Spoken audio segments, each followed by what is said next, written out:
guys ready to start the show? Rather than focus on the spectrum of music, I've chosen to take a look at one specific time period in my life. People always peg high school as their formative years. I'm going to go middle school, especially if you went to a big, fat public one in Texas. So this is my story. So coming out of elementary school, the single most influential album for any girl was Michael Jackson's Dangerous album, because every girl that grew up in the 90s has done at least one talent show dance to Black or White or Jam.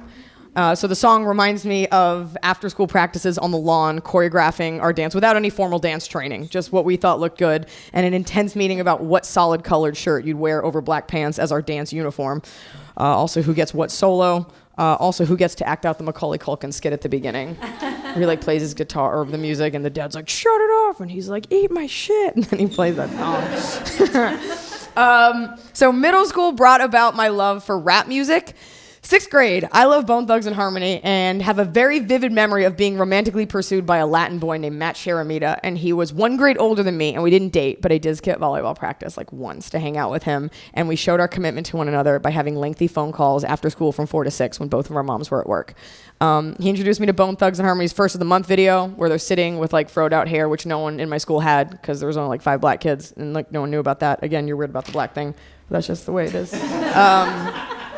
And they all sat on lowriders, and from that moment on, I was a huge fan, and it became my favorite video, and they were my favorite band until about last year when I stopped caring, and I'm 31, so that's a long time to hold on to a band that had like 5 songs. In my middle school, you were either a skater or a prep, like most of people in middle school. You were either a skater or a prep or the Jewish girl wearing oversized Far Side t-shirts she bought at a Spencer's. And the music you listen to defined your group preference. So the skaters listened to like Green Day and 9 Inch Nails and painted their 1 stars with whiteout. And the preps listened to like Mariah Carey, Toni Braxton, Salt and Peppa, because nothing resonates with 13-year-old suburban white girls like the lyrical struggles of an outspoken and sexually empowered black woman. The point is, I belonged to neither group, so I could listen to anything I wanted in my Discman. There was one time I spent some of my bat mitzvah money on Bush's 16 Stone, because it seemed really cool to buy, because my friend Lauren had it, and she had just made the transition from like prep to skater group, and so like that's what like she was doing. And Gavin Rossdale was hot, and Everything Zen and Glycerine were so cool, even though they were total lyrical garbage. Total garbage. In retrospect, I think I could have bought a Japanese nursery rhyme CD that made more sense than those songs. Don't Let the Days Go By, Glycerine. So Don't Let the Days Go By, Simple Odorless Sugar Alcohol Compound. That's what the fuck are you talking about? Oh, he wore a choker. He was hot. Okay. 7th grade, Stephanie Foo's Bedroom, a song called I Got 5 on It by Lunas, a rapper whose name I had to Google because I'm 95% sure he died. Played while I had my first kiss to a boy named Steven Zarlingo. I don't know why first kisses are always with people who have like weird, long, ethnic 1950s last names, but that's always the case.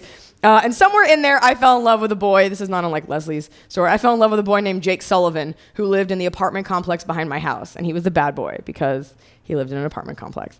And I loved him so much, so much. And I would light candles in my homemade Wiccan altar I'd built under my sink because I'd seen The Craft. Yeah. And I was going to become magical, and I would listen to Monica's Why I Love You So Much and think about my undying love and devotion to a boy I'd only shared the seat on a bus with. One time we made plans to go rollerblading, but he never showed up. So that's cool. I make a lot of money now, so fuck you, Jake. While I'm on the subject, the queens of R&B and hip-hop in the mid-90s were Monica and Brandy. We all remember that, right? Okay. Their record company produced Feud was a divisive subject at many a lunch table. You were either Team Monica or Team Brandy, and it said something about you and your wholesomeness. To put in perspective, Brandy was the predecessor to Britney Spears, and Monica was the old school Christina, or ex-Tina, in case you really paid attention. Brandy was prettier and with cooler hair, and Monica was just for girls who wanted to be different and not like Brandy because they were annoying.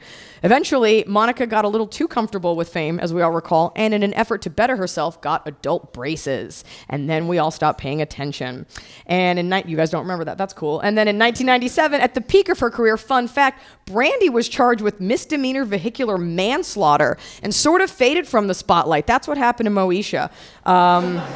Sort of faded from the spotlight to deal with the legal fallout of killing a woman with her car. Her departure from the spotlight allowed pop culture to shine its dubious light on her less talented brother, Ray J, who then recorded himself making love to a thick-bodied Armenian high school graduate, self-proclaimed stylist from Calabasas, and that's where Kim Kardashian came from. It's true. Read your family history. If Brandy hadn't killed another human being with her car, we might not have had time for Ray J, and then we wouldn't have our Kim Kardashian problem. That's just a side note. Okay.